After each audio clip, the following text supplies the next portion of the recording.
Good morning and happy Friday, March 27th. We made it. We're at the end of the first week of online classes for those at Lewis and many other universities, I'm sure, and schools, or at the end of spring break or whatever it might be. But we made it. We're at the end of another week, perhaps a week of new routines.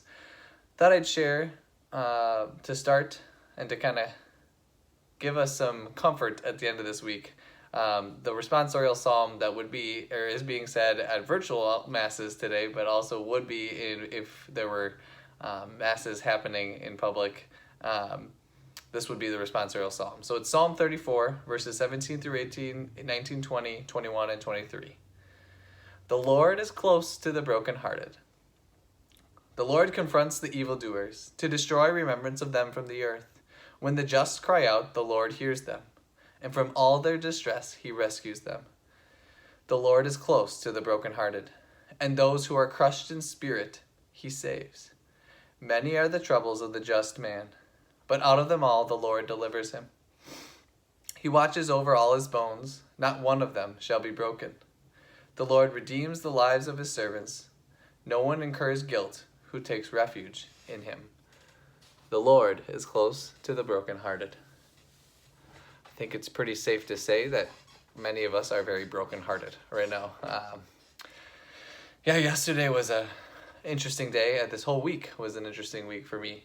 But we've made it. I'm a little bit on a high. I just had a nice conversation with a friend and colleague for about an hour, and it was helpful in so many ways to just see this friend and to talk with him and just share about how we're both continuing on in this time of uncertainty and distress and brokenheartedness. So I wanted to share a metaphor I was thinking of yesterday when it was kind of dark and gloomy. It is kind of today. And maybe it resonates with you, maybe not, but I think it's just something that I'm holding on to right now. And so I thought I'd share it. Again, it might not be the right one for you, but every fall for the last few years, I've gone out deer hunting with my dad and my brother up in Minnesota, where I'm from. And one of the things that we do is we go out very early in the morning before the sun rises, and it's often pitch black when we are walking to the deer stands, or where we're going to sit in a stand that's hoisted up in the tree a little bit. Anyways, this is quite frightening for me at times, and I think for a lot of people that do this or even just do anything in the early morning before the sun comes up. But one of my favorite spots to sit is at the top of the bluff, and so you actually have to traverse the bluff in pitch darkness. And I feel like, as I was trying to think about what I've been feeling this week, it's been exactly kind of how I feel in those moments. Of walking up to the tree stand when it's pitch black, I'm alone. My imagination starts running wild when I hear, often there's snow on the ground, when I hear crunching and around me. I know intellectually that I'm okay, and there's not going to be anything too crazy happen in this exact moment right now, and I'm gonna be okay.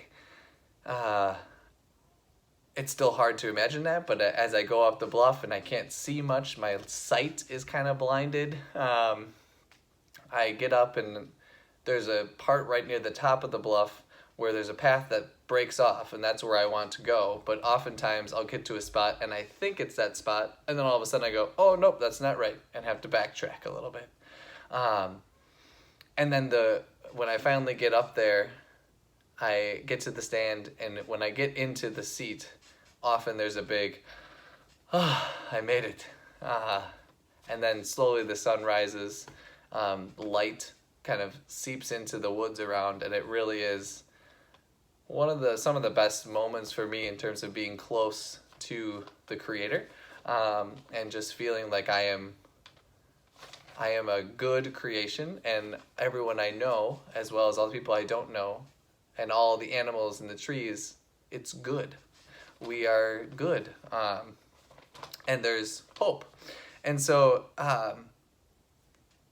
that's just a striking metaphor for me as I think about this whole week in particular, of just being in darkness, not knowing what's going to happen next, hearing stories of people who are brokenhearted, hearing people who feel guilty for not being able to help in certain ways, hearing people who are anxious about going outside, who are frustrated with online learning, who are myself kind of trying to figure out what I can do in this time. I feel like I'm in that darkness, and every once in a while a piece of news will come in and I'll go, what is that? That's really scary. I'm not quite sure what's going on, kind of like when I hear the snow crunching.